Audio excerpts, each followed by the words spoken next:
Programming. You've probably heard the term, but what does it really mean? Simply put, programming is the process of giving instructions to a computer to perform specific tasks. Imagine you want a robot to make a sandwich. You'd have to tell it every single step.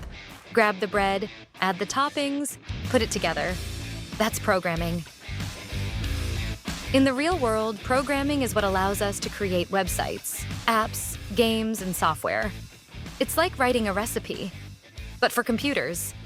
When programmers write code, they're creating instructions using different programming languages, like Python, JavaScript, or C++.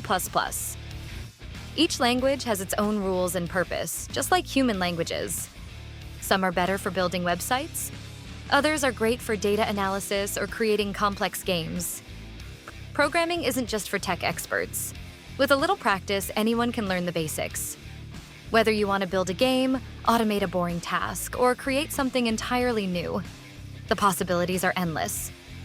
Programming isn't just a skill, it's the power to create.